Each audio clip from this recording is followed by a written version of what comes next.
Salut tout le monde, c'est Maxel FCB. Aujourd'hui, on se retrouve pour parler de la J8, un peu de la LDC et des matchs qui sont à venir. Le débrief maintenant. C'est pas un débrief.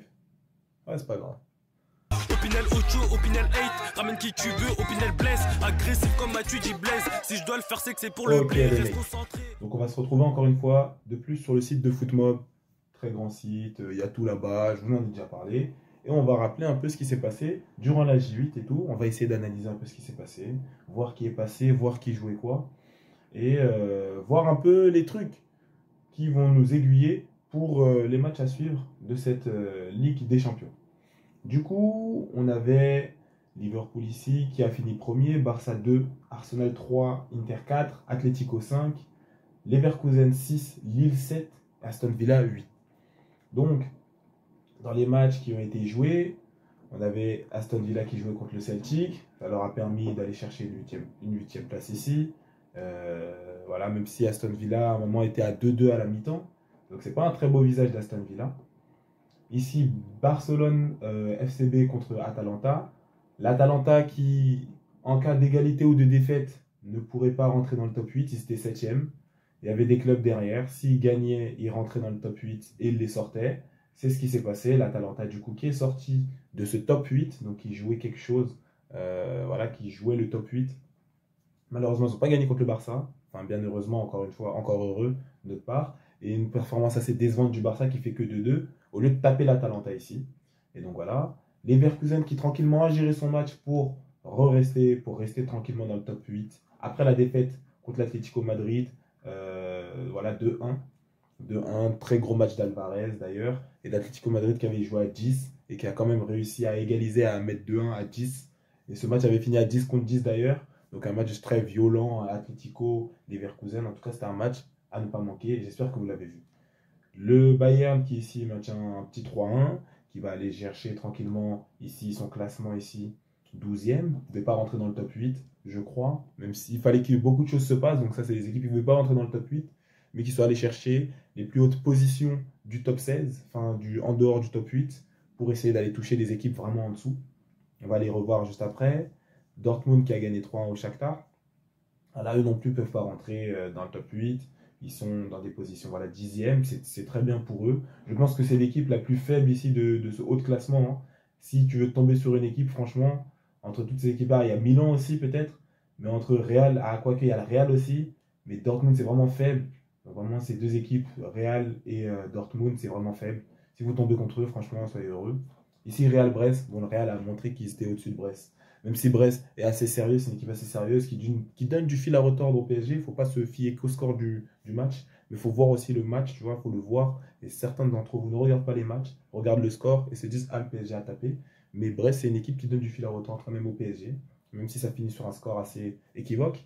Et ici, qui a donné du fil à retordre au Real Madrid. Malheureusement, Brest qui n'avait pas été sérieux durant le match. Et du coup, ça n'a pas pu aller chercher des buts. Pourtant, ils avaient les occasions. Le Real qui, eux, de leur côté, ont été sérieux, leur ont mis 3-0. Et donc voilà, 3-0 Real-Brest. Et le Real, ça leur a permis du coup d'être 11e.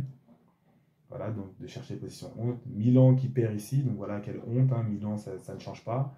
Arsenal qui se gère 2-1 tranquillement et qui reste tranquillement dans son top 3, 3e. Ils se battaient entre 3 et 4 avec l'Inter. Inter 3-0 Monaco, c'est cash. Monaco qui pouvait jouer un top 8. Et malheureusement, contre cette défaite contre l'Inter, ça les a mis où? Ça les a mis 17e. Mais l'Inter, c'est très très fort, franchement. Donc il n'y a pas à rougir de ça. Mais par contre, ça leur a enlevé tout espoir de top 8. La Juve qui se fait 2-0 par le Benfica. J'ai dit depuis le match du Benfica contre le Barça, il faut respecter le Benfica. Tout simplement, il faut respecter le Benfica. Donc le Benfica qui avait 2-0, la Juve qui avait 4-5 le Barça. Malheureusement, parce que nous, on est trop forts, tu vois. Mais voilà, 2-0 contre la Juve.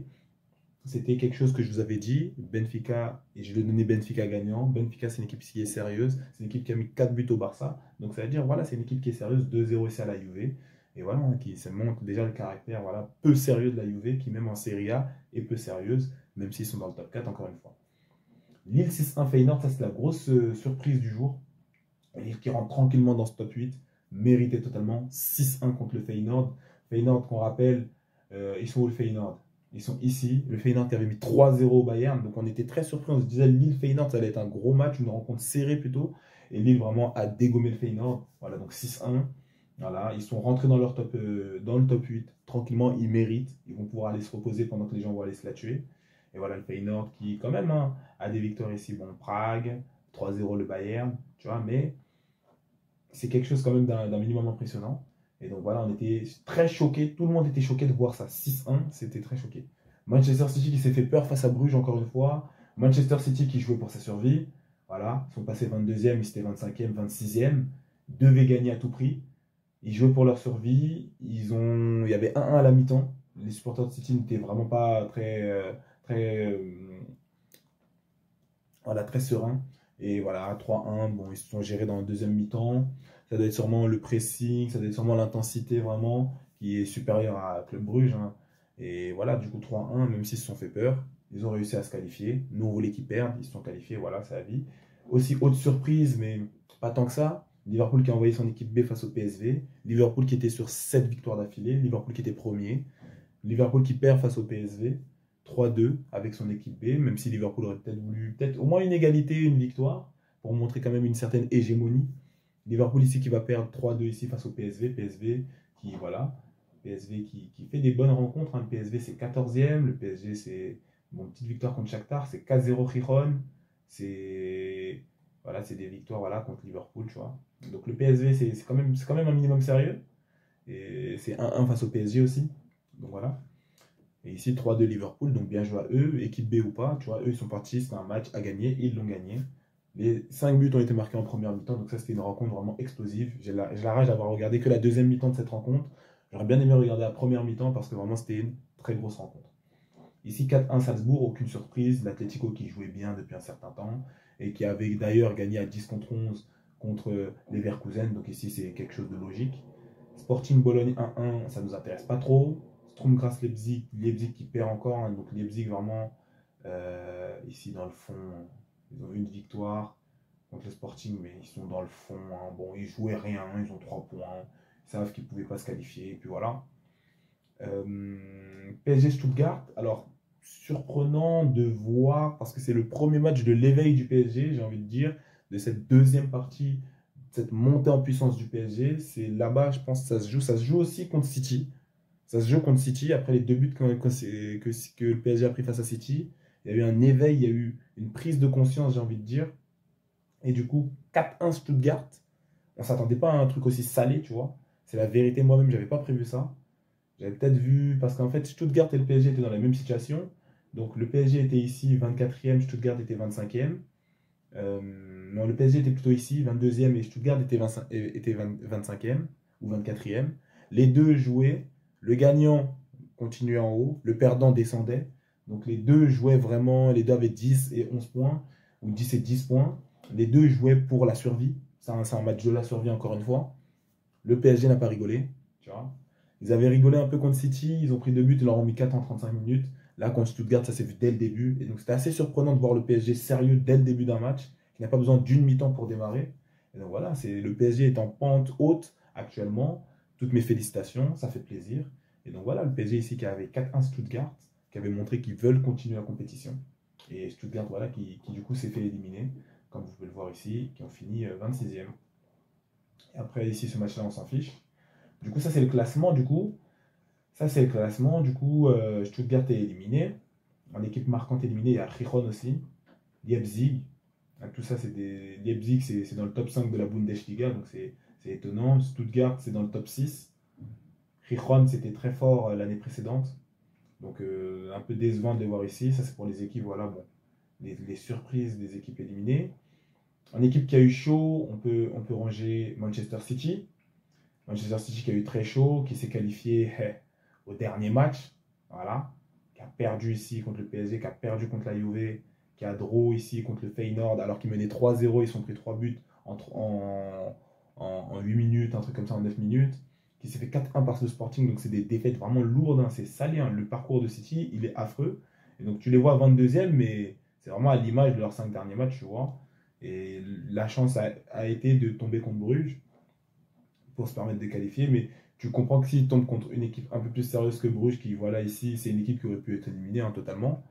City, déjà, c'est out. Tu peux penser ça. La Juve ici, c'est des mauvais résultats, c'est des égalités, tu vois. Beaucoup d'égalités, une petite win contre Manchester City. Donc, tu vois, n'importe qui gagne face à City, hein, dès que tu es un peu sérieux. C'est que la Juve est 20e, donc c'est un club voilà, qui n'est pas sérieux, qui s'est fait 2-0 par le Benfica, qui fait que des égalités au mieux des victoires et qui gagne dès qu'il rencontre City, tu vois. Donc, City, ça montre vraiment la nullité du club. Tu vois, c'est pour ça qu'aujourd'hui, ils sont 20e, 22e. Et voilà, tout simplement. Et donc voilà, Juve aussi décevant aussi en Serie A, ils sont 4e, 5e. Voilà. Le Feyenoord qui est ici. Brest, c'est un peu dommage, Brest et Monaco qui soient ici. Brest qui était 5e à un moment dans la LDC. Mais voilà, tu vois, là, il y a le 3-0. Bon, ils ont rencontré le Real et le Barça, ok? Donc ça, c'est une défaite logique. Shakhtar, c'est pas une défaite logique pour moi. Donc Brest, là, devrait être à 16 points, tu vois. Et 16 points, ça te met ici. Ça te met soit dans le top 8, soit au moins au-dessus de tout le monde. Donc ça te met soit dans le top 8, soit ça te met 9e. Donc Brest, normalement c'est là-bas, tu vois. Parce que 3 points donnés au Shakhtar, tu vois, c'est illogique. Et c'est ça qui est dommage chez Brest, c'est peut-être un petit manque encore de maturité, de sérieux pour essayer d'aller plus loin. Monaco ici aussi, ouais, en fait c'est les résultats en Dancy. Benfica c'est fort, tu vois, il n'y a pas de honte. Arsenal aussi c'est plus fort qu'eux, largement. Et Inter aussi c'était plus fort qu'eux, donc vraiment c'est des équipes très fortes. Pourtant ils ont gagné contre Aston Villa, qui est une équipe du top 8, voilà, qui s'est maintenue ici. Mais ouais, globalement, peut-être la victoire c'est celle à aller chercher contre le Benfica pour essayer voilà, d'aller dans le top 8. Aussi 13 points, tu vois, donc ça s'est joué à une victoire. Tu gagnes, tu es dans le top 8, tu perds, tu es en dehors. Le PSG qui a bien remonté, hein, comme vous voyez, hein, ils avaient enchaîné 1000 défaites. Hein, c'était défaite contre l'Atlético, défaite contre le Bayern, et défaite contre Arsenal, tu vois. Qui sont des équipes qui aujourd'hui réaffrontent le PSG. Le PSG peut gagner, tu vois. En tout cas, c'était des loses honteuses, tu vois, du PSG, qui à chaque fois finit avec plus d'XG, de buts attendus dans le match, tu vois, mais qui a claqué le cul dans ses 3 derniers matchs, hein, tu vois. C'est 3-0, 4-2, 4-1. Vraiment, donc le PSG s'est réveillé, tu vois, le PSG se réveille, ils finissent 15e. Donc c'est dommage de ne pas avoir été réveillé peut-être un peu plus tôt, un chouïa plus tôt. 13 points encore une fois, une victoire supplémentaire, tu es dans le top 8 et tu te reposes au lieu de jouer des 16e de finale qui vont te fatiguer pour rien. Le PSV ici, Milan ici, bon voilà, qui gagne ses matchs. Mais voilà, contre des équipes à 3, le Real, ils avaient fait un gros match contre le Real, mais globalement, soit c'est des équipes malades, soit c'est des équipes qui ne comptent pas. Et perdre contre le Dynamo Zagreb, ça en dit long, tu vois. On te donne encore même des équipes de merde où normalement, toi, tu dois être assuré dans le top 8 et tu n'y arrives pas. Ici, on a le haut de classement, du coup. L'Atalanta, bon, qui a fait 2-2 contre le Barça. S'il gagnait, c'était dans le top 8 sûr. Autre résultat, c'est peut-être top 8 en fonction de ce que font les 3 ici. Et du coup, non, ils ont fait 9e. Du coup, tu as le Dortmund aussi, qui est une mauvaise équipe là-bas en PL. Excusez-moi, en Bundesliga. Mais qui, bon, voilà, a réussi à être 10e. Le Real qui s'est bien repris également. Voilà, c'était des défaites contre des clubs voilà, qui étaient à ce moment-là dans une meilleure forme qu'eux. Liverpool, c'est juste trop fort. Et tu vois, ça a 3-2 Atalanta, 5-1 Salzbourg et 3-0 Brest. Bon, voilà, donc ils se sont repris en main.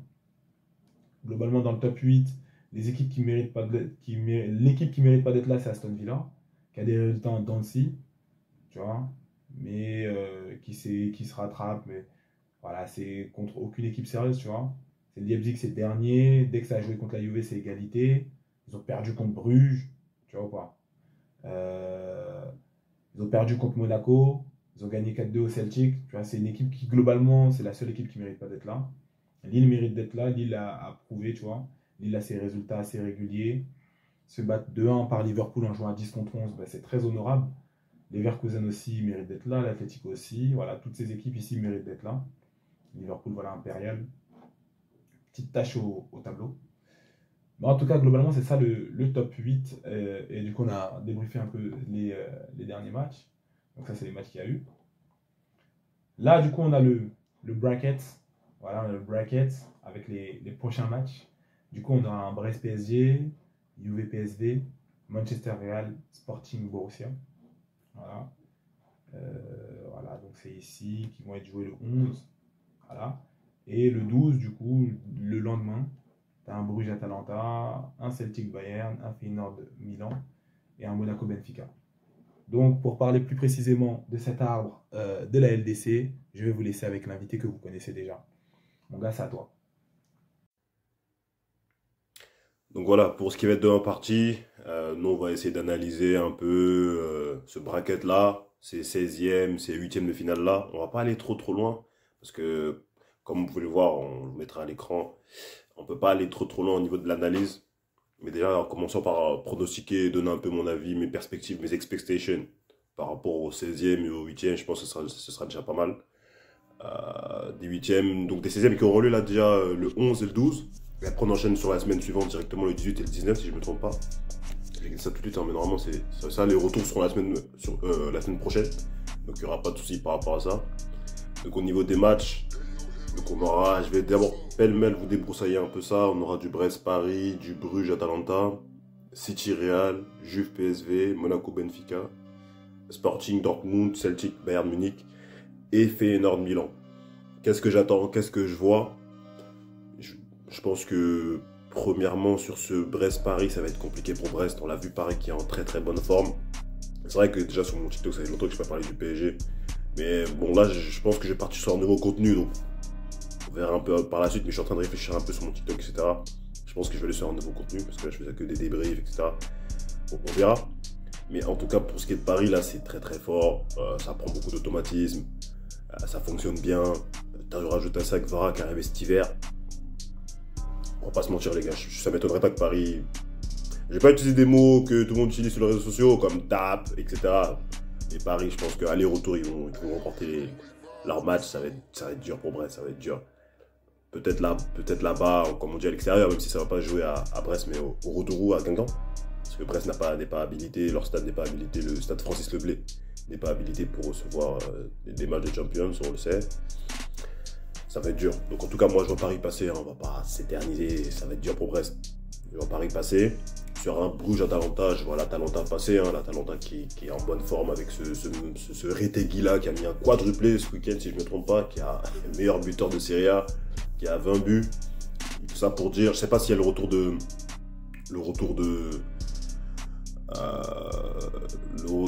Lookman. Je sais qu'il était blessé pendant un moment. Faut que je regarde ça. En tout cas, là, on va partir sur un passage en 8e de l'Atalanta. Ça me paraît le plus logique possible. Même si Bruges peut poser des problèmes à l'Atalanta. On l'a vu contre City. Hein. Dans la J8, Bruges, ils ont posé quelques soucis à City. Donc, c'est quelque chose sur lequel il faudrait rester attentif. On a ce fameux El Famoso Manchester City Real Madrid. Qui est franchement, je ne vais pas vous mentir, un match extrêmement dur à pronostiquer. Tant les deux équipes sont en mauvaise forme. En fait, on a un City qui est dans une situation très compliquée, qui a recruté, donc on se dit que ça devrait aller mieux. Finalement, ils sortent là d'un match en FA Cup contre une D4, D5, qui n'a pas été fameux, ils ont gagné 2-1, mais qui n'a pas été fameux. Bref, c'est très dur de lire. Le Real qui est Le Real qui est une équipe déséquilibrée, qui est une équipe qui a été mal construite. Après Pérez, il fait ce qu'il fait, mais Pérez il sait ce qu'il fait. À chaque fois, on peut critiquer Pérez, pourquoi il prend Mbappé, pourquoi il n'a pas recruté des défenseurs centrales, pourquoi il fait pas ci, pourquoi il fait pas ça. Le Real, pendant les 10 dernières années, c'est 46 Ligues des Champions. Donc voilà, le Real, on peut critiquer tous les jours. Tous les supporters du Real, ils critiquent tous les ans. À la fin de la saison, ils gagnent la Champions. Donc, moi, j'ai rien à dire sur le Real, mais je pense quand même une qualification du Real quand même sur cette double confrontation. Je pense quand même. Pour moi, il y a des individualités plus fortes. Si tu as un bon Vinicius pendant ces soirées-là, si tu as un bon Mbappé pendant ces soirées-là, si tu as un bon Rodrigo, ça me paraît plus dangereux que ce qu'il y a à City. Donc je dirais qualification du Real Madrid. Sur ce Juventus PSV, je vais partir sur la Juve. On l'a vu, hein, la Juve là qui a pris Colomani qui est un peu meilleur. Moi, je vais toucher deux mots sur ce que les gens peuvent dire là sur Colomani. En fait, Colomani, c'est un mec... Comment est-ce que je vais vous dire ça? Il est resté... il a eu la saison dernière, il a eu plein de moments, plein de temps, plein de minutes pour s'exprimer. Il ne l'a pas fait. Enrique a été extrêmement long avec Colomani. Extrêmement long. Il a donné beaucoup de temps. Il n'a pas su confirmer à un certain moment donné. Bah là, cette saison-là et ces derniers moments, bah, il était sur le banc, il a été écarté. Parce qu'à un moment donné, le football professionnel, les gars, c'est pas on lui a laissé beaucoup de temps, ça donne pas, à un moment donné, bah, t'es écarté, et quand il y a une période de mercato, t'es transféré. Mais là, c'est maintenant la Juve, ça va mieux. En fait, il n'y a pas besoin de faire un parallèle à ce qui se faisait avant. Avant, c'était moins bien. Là, aujourd'hui, c'est bien. C'est deux situations différentes. Arrêtez de dire, oh là, il est bon la Juve, c'est bizarre. Au PSG, plus la merde. Ou ça vaut du PSG. Ça n'a rien à voir. C'est deux contextes différents. Donc, c'est pas comparable. Là, il est à la Juve. Nous, on est en tant que supporter du PSG. Là, la Juve, il se débrouille. On est content pour lui. C'est magnifique. Et puis encore, il se débrouille. Les gens, ils voient juste les stats SofaScore, il a marqué et ils disent vous avez pas regardé ces matchs parce que déjà les matchs sont pas diffusés. Je regarde l'équipe 21, ils diffusent quelques matchs par-ci par-là, mais les matchs sont pas diffusés, donc arrêtez de mentir. Vous avez pas vu les matchs, vous avez juste vu il a marqué un doublé. Vous savez même pas ce qu'il a fait de bien dans le match ou pas. Vous avez pas vu le match.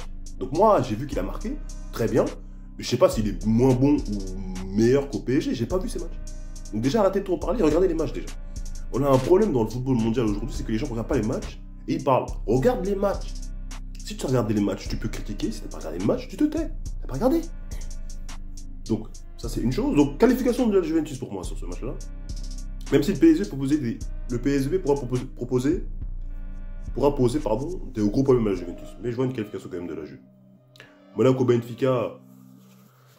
Franchement, Benfica, pour moi, ça me paraît plus dangereux, les gars. Je ne vais pas vous cacher. Benfica, ça me paraît plus dangereux. Monaco, comme Walid il l'a dit sur Dazna après le match contre Paris, le match que j'ai regardé, PSG Monaco, c'est gentil, Monaco c'est très gentil. C'est très gentil, pour être plus méchant, Monaco c'est très gentil. Donc Benfica, comment je les vois, qui est une belle équipe d'Europe cette saison en phase de ligue, je vois une qualification de Benfica. Sur ce Sporting Dortmund, allons vite, je ne veux pas vous mentir, j'ai pas regardé trop de matchs de Dortmund ni du Sporting. Je vois quand même une qualification du Sporting. J'allais dire Dortmund, mais du Sporting. Parce que Dortmund, c'est assez catastrophique qu'ils font ces derniers moments. Saïn qui s'est fait virer, ils ont pris qui? Ils ont pris l'ancien entraîneur du Bayern. J'ai pas son nom. Mais en tout cas, ils ont changé de coach. On verra, mais en tout cas, je partirai sur le Sporting. Celtic Bayern. Une qualification classique et sans problème a priori du Bayern Munich. Et ce Feyenoord Milan là, je vois, c'est un match intéressant, c'est un match, attention, Feyenoord, belle équipe, Milan, qui ont aussi sur les choses qu'on verrait pour ces cas, qui ont pris contre Sao. Et ça va mieux ces derniers temps pour Milan qui sort d'une victoire 2-0 là en championnat. Donc allez, je dirais qualification du Milan, mais comme Juventus PSV, c'est un match où Feyenoord peut poser beaucoup de problèmes au Milan. Et après, ça nous donnera des huitièmes, hypothétiquement par rapport à ce que je vous ai dit. Ça donnera, tout le monde est au courant, ça donnera un hypothétique PSG, Liverpool ou Barça, Atalanta, Lille ou Aston Villa, Real Madrid, Atlético Madrid ou Leverkusen, Juve, Arsenal ou Inter. Et après, ce sera l'autre côté du tableau, mais du coup, on n'est pas encore sûr. Mais en tout cas, ça donnera Benfica, du coup, Barça ou Liverpool, Sporting, Aston Villa ou Lille, du coup. Bayern, Leverkusen ou Atlético Madrid, et Milan, Inter ou Arsenal. Donc ça pourrait donner ça. Et après, on peut pas aller trop loin dans l'analyse parce que vous pouvez aller regarder le bracket, c'est assez compliqué de savoir, mais il faudra attendre le tirage au sort qui aura à la suite des huitièmes. Je pense que ce sera le 22 février ou un truc comme ça. Les huitièmes qui commenceront à partir du 4 mars, il me semble. Donc ça pourrait donner ça. Moi, je vais être obligé de parler un peu plus de ce PSG Liverpool ou Barça. Ça sera un gros match. Moi, j'espère, comme je l'ai dit, j'espère PSG Liverpool pour pouvoir me confronter à ce qui est de mieux. Après, PSG Barça, ça me va aussi. Mais le Barça, on les a beaucoup rencontrés ces dernières années. Donc c'est ça qui me dérange un peu. Mais moi, je suis content qu'on touche en huitième. Liverpool ou Barça, je suis très content, je suis très heureux. On va voir ce qu'on vaut. En plus, on est dans une bonne forme. Et puis, pour le football mondial, ce sera une double confrontation de qualité. Un match... le match aller une semaine, le match retour la semaine suivante, on va se régaler. Donc non, j'attends ça avec plaisir et franchement, très grosse confrontation. Donc en tout cas, voilà, je sais pas ce que t'en penses. Moi j'ai donné mes pronostics, j'ai donné mes expectations comme on dit. Mais on se retrouvera en tout cas en huitième sur ce PSG Barça. Attention à vous, attention à vos fesses, on arrive. Même si le retour sera à Montjuic, le retour à Montjuic, donc forcément c'est plus compliqué, même si l'année dernière ça nous a pas empêché de vous mettre une belle petite fessée. Carton rouge à Rojo, ok, ça remet en perspective la qualification, mais tout de même. PSG Barça au Liverpool, on verra. On verra. En tout cas, les gars, vous connaissez, hein, n'hésitez pas à donner vos avis dans les commentaires. Voilà, n'hésitez pas à like, subscribe pour le référencement, pour la force. Et puis on verra par la suite ce que ça peut donner, mais ça peut être très très sale. En tout cas, ce sera tout pour moi, les gars. Ok, moi du coup, je vais récupérer la main et donner aussi mes petits pronos pour ces matchs qui approchent de mardi et de mercredi. Donc Brest-PSG, il y a eu 2 rencontres entre Brest et le PSG. Je vais donner PSG vainqueur. PSG qui est très sérieux, on a vu la forme du PSG en LDC. Brest-PSG qui se sont rencontrés récemment aussi en Ligue 1, ça s'est bien passé pour Brest. Je vais donner le PSG. Le PSG sur une pente, ils font plaisir à voir. Et donc voilà, c'est très sexy le PSG en ce moment. Donc on va donner le PSG tranquillement. Juve PSV, j'ai envie de donner le PSV. J'ai envie de donner le PSV, les Juve, c'est pas sérieux. Ça fait pas peur en Serie A, ça fait pas peur en LDC non plus. C'est 20e. J'ai envie de donner le PSV. Sans trop de soucis, excusez-moi. Manchester City Real, c'est le seul match où on ne peut pas savoir ce qui va se passer à l'avance. C'est le seul match où on ne peut pas savoir. Manchester City, ils sont exécrables. Le Real Madrid, ils sont exécrables aussi. Donc ça c'est un match de pourri. Et avant, les gens disaient, oui, je suis content parce qu'un gros sort ici. C'est le match le plus nul de ces huitièmes. C'est le match le plus nul de tous les huitièmes. Manchester City, ça fait pas peur. Le Real Madrid, ça fait pas peur. Donc c'est le match le plus pourri ici, là, que vous voyez. C'est celui-ci le match le plus pourri. Carrément, les deux équipes elles peuvent sortir la main dans la main. Parce qu'elles font plus peur à personne. City, ça fait plus peur à personne. Tu es content de les rencontrer. Real aussi. Donc vraiment, c'est un match, avant, on disait un grand sort ici. C'est un match qui me fait ni chaud ni froid. C'est un match, je pense, ça va être le match le plus pourri de la rencontre. Là. Les rencontres, tu vas avoir du vrai foot. Et le seul endroit où tu vas avoir du foot, c'est là. Donc ça veut dire, je peux même pas dire qui va gagner, qui va perdre. Les deux équipes elles vont perdre carrément. Sporting Borussia qui est mauvais là-bas en Bundesliga. Sporting qui se comporte bien en Liga Portugal. Sporting qui a quelques victoires. Bon, c'est un peu délicat de dire ça. Normalement, le Borussia, s'il se gère bien, devrait gagner. Peut-être il y a une rencontre partout en tout cas. Je ne sais pas de score combien, mais je pense que chacun est capable d'aller gagner une rencontre. Bruges-Atalanta. Bayern Celtic Bayern, Feyenoord Milan, très gros bémol ici parce que Milan est très irrégulier. Là où le Feyenoord a botté le Bayern, mais c'est pris 6-1 par Lille juste derrière. Donc c'est un peu aussi dur à prédire. Milan c'est irrégulier, le Feyenoord peut totalement gagner. Comme Milan, si Milan est sérieux, va totalement botter le Feyenoord, tu vois. Donc c'est assez délicat de prédire cette rencontre-là. Je vais aussi laisser un point d'interrogation. Et pour finir, Monaco-Benfica, encore une rencontre, excusez-moi, assez difficile à prédire. Monaco peut gagner. Si Monaco est sérieux devant les cages, pas le match qu'ils nous ont sorti contre le PSG, Monaco peut gagner. Mais le Benfica ne va pas rire avec Monaco. C'est tout ce que je peux dire. Le Benfica ne va pas rire avec Monaco. Et si Monaco se permet de rater contre le Benfica, vous allez le voir dans la physionomie du match, Benfica va claquer Monaco totalement. Parce que Benfica, ils sont sérieux. Eux, ils savent pourquoi ils viennent. C'est pas les plus forts du jeu, ils le savent. Mais en tout cas, quand ils sont là, ils peuvent marquer, ben, ils te finissent. Donc ça veut dire à Monaco de faire très attention à ça. Parce que Monaco-Benfica, ça va être très disputé. Au niveau de ces phases finales, du coup, ça va donner ça comme l'arbre. Globalement, au début, je disais je veux un PSG-Barça directement en 8e. Mais j'en ai rediscuté avec Don Pedro. Et du coup, nous, on voudrait plutôt un PSG-Barça en finale de LDC.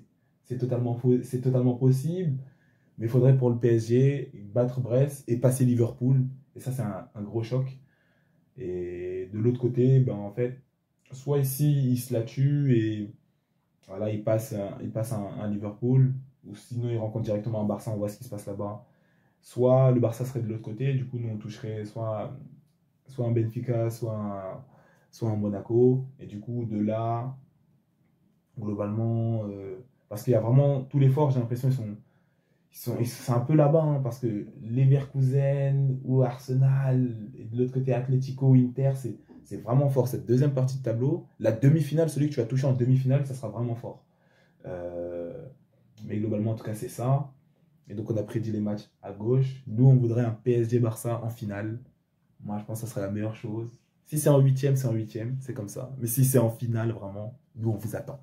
On vous attend au quart de tour. En tout cas, c'était tout pour ce que penser des matchs qui arrivent de la LDC, là, ce que penser des matchs de ces 16e de la LDC. On a débriefé aussi un peu la J8 pour pouvoir mieux se projeter et voir un peu la forme des équipes et voir qui est censé faire quoi selon ce qu'ils ont fait déjà auparavant. Et j'espère que la vidéo vous a plu, vidéo un peu plus longue que d'habitude, avec comme tous les que penser de quelque chose, d'une équipe ou d'une compétition. Tu likes, tu partages, tu commentes, tu t'abonnes, tu fais tourner la vidéo à tout le monde. J'espère que la vidéo t'a plu. C'était Moxel FCB et à plus pour la prochaine vidéo.